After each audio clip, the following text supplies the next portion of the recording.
My boss looked me in the eyes after 23 years and said, "We're letting you go. Clear your desk by the end of the day." No warmth, no thank you. Just ice-cold dismissal. I smiled, nodded politely, and walked out. They had no idea the storm that was coming. "Alex, after 23 years, we're eliminating your position," my manager said, tone dry as cardboard. "Clear out your desk by end of day. My name is Alex Mercer. I'm 54 years old, and until that Monday morning, I was the senior systems analyst at NovaCore Solutions in Richmond, Virginia. I'd been there since we were 2 floors in a leased building beside a sandwich shop. My daughter Emily had just started kindergarten. Now she was finishing her master's. The company grew, and I grew with it. I turned down other offers because I believed in loyalty. My wife Clara used to joke that the servers were my second family. She wasn't entirely wrong. I knew every network, every legacy tool, every emergency fix and obscure configuration tucked inside systems most of the executives had forgotten even existed. We'd survived 3 acquisitions, countless tech pivots, each hyped and then dropped months later. I adapted to everything. Then 5 years ago, Stephen became my boss. Young, fresh, MBA. He referred to us as IT resources, not people. He liked terms like digital transformation and efficiency optimization, which usually meant trimming teams and doubling workloads. I tried. I really did. I offered insight, context. I explained how the systems evolved, how brittle some of it was under the shine. But he always looked past me. 6 months ago, he brought in a consultant named Damon Price. Sharp suit, polished handshake, Stanford MBA plastered across his LinkedIn. They started whispering in glass conference rooms. 3 months ago, my admin credentials started quietly changing. Not revoked, just reduced. Gradually, I could have pushed back, but I didn't. I watched, documented. The sense of being strategically phased out became harder to ignore each passing week. "You seem distracted lately," Clara said one night. "Just work stuff," I said, sipping my beer on the porch. Nothing I haven't seen before. But it was different. I was being pushed out, left out of meetings. Emails stopped coming. Projects I'd usually lead went to younger staff. Then I found it, an internal memo outlining a full IT restructuring. Damon's name was front and center. My name wasn't on the new org chart at all. That same day, running a routine audit sweep, I noticed strange vendor payments in our financial software. Nothing flashy, small recurring transfers to a vendor I didn't recognize. Apex Bridge Consulting. Registered just last year. The address traced to a UPS box in a strip mall. The payment started small, then grew. I copied everything, said nothing, waited. Because sometimes the quiet guy in the corner sees everything, precisely because everyone assumes he sees nothing. The morning after I was let go, I sat in my home office. No alarm, no rush hour, just silence. Clara handed me coffee and left without a word. After 19 years together, she knew when I needed space. She was always the steady one when I needed clarity. I opened the bottom drawer of my desk and retrieved a flash drive, one of several. Years ago, I designed our insider threat protocol. Legal had signed off on external backups, then forgotten. I kept them secure, off-network, in case of worst-case scenarios. Plugging in the drive, I started reviewing internal emails, transaction logs, vendor records, nearly $1.8 million in transfers to Apex Bridge over 18 months. The approval trail pointed to our CFO, Nathan Briggs. A little digging and cross-checking told the rest of the story. Apex Bridge was owned by Michael Briggs, Nathan's brother-in-law. The scheme? Marking up legitimate software licensing renewals. Not enough to raise alarms, just enough to pocket the difference.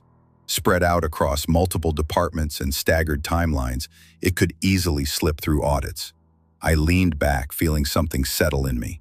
Not rage, something cooler, sharper, focused. My phone buzzed. A message from Tyler, a junior analyst I'd mentored. "Sorry about yesterday, total crap. Price already moved into your old office. I put the phone down. They needed me gone. Because I saw what they hoped no one would. They thought I'd just disappear. They had no idea who they were discarding. By Tuesday, I'd compiled a full report. But I didn't send it. Not yet. I needed precision, influence, leverage. Tomorrow was Wednesday, board meeting day. Quarterly numbers would be reviewed. Bonuses proposed. The perfect window. At 9:15 a.m., I sat in my car across from Novacore HQ. Using an old testing email account still linked to internal domains, I sent a message to Stephen. Financial irregularities. Urgent review needed. No threats, just enough detail to make it credible. By 9:45 he called. I let it ring. At 10:30, HR emailed me. Cease all communication with Novacore employees. Further contact may lead to legal action. Cute, but I hadn't signed a separation agreement. At noon, I went to my bank, opened my safe deposit box, pulled out another backup. It included dated access logs showing that Nathan had specifically requested expanded finance system access, exactly when the Apex bridge payments began. I'd been preparing for this contingency for a long time, even if I didn't know it yet. When I got home, I had missed calls from Stephen, HR, and now Damon. Curious, a message from Tyler. Everyone's talking. They pulled your access retroactively. We can't even see logs from 2 years ago. What's happening? I replied, don't get involved, just watch. At 3 p.m. my home phone rang, a number I hadn't used professionally in years. Alex, it's Nathan Briggs. I think there's been a misunderstanding. Is that what you call it? We should meet, just the two of us. No need to involve the board. I think the board would be very interested in Apex Bridge and your brother-in-law. Silence. Then, you're making a mistake. We can make this right. Severance, a reference, whatever you want. Goodbye, Nathan. 10 minutes later, HR offered me a double severance package with an airtight NDA. They still thought this was about money. Thursday, I worked through the night. I found another shell company, Lakeside Metrics, with payments approved by Nathan, registered to his wife. Damon hadn't been just a consultant. He'd been hired to eliminate me. Stephen knew about it all. They were splitting the difference on padded vendor invoices, totaling over $4.3 million. I compiled it all. Emails, business records, transaction patterns, schematics of how each approval had been hidden across departments. Then I made a call to Robert Chan, a semi-retired board member I'd worked with years ago. Robert, I need 15 minutes of your time. We met in a quiet park. I handed him a flash drive and a printed summary. I'm not asking for my job back, I said. Just that this gets seen. He nodded. Funny.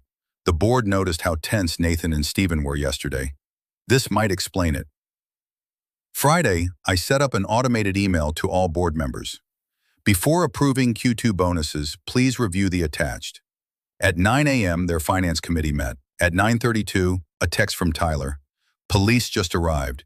Nathan and Stephen being questioned. Damon looks like he's seen a ghost. What did you do? At 10, I got a call from legal. I answered. Mr. Mercer, we are taking this seriously. The board has suspended multiple executives pending a full investigation. We'd appreciate your cooperation. I've already cooperated. My part is done. By that afternoon, headlines broke. Novacore execs under investigation for financial irregularities. At 2 p.m., Robert called. It's a bloodbath. Nathan confessed, Stephen's denying, Damon disappeared. You were right. Board wants to meet. They're creating a new role. Chief Security Officer. Reporting directly to us. It's yours if you want it. I said I'd think about it. That night I told Clara everything. She listened, then asked, what do you want to do? Not sure yet, but I know one thing. They picked the wrong guy to throw away. Monday morning I returned to Novacore. The security guard recognized me this time. The boardroom was quiet, tense. The interim CEO read my proposed terms. Audit authority, budget independence, veto power on IT finance. This is unusual, she said. So is embezzling $5.2 million. At 11:47 a.m. they called. They accepted every condition. 6 months later, I looked out from my new office. Most of the money had been recovered. Nathan pled out. Stephen faced trial. Damon was in custody after being extradited. Tyler now ran day-to-day operations. I trusted him. Clara stopped by for lunch. As we walked through the office, people quieted, not in fear, in respect. Happy? She asked as we stepped outside. I considered it. Not happy, I said. Whole. My phone buzzed, a message from Robert. Security budget increase approved. Unanimous. I slid the phone away. Just thinking about bridges, I said. Some collapse under their own weight. Others, once rebuilt, become stronger than ever. This one? I built it right this time.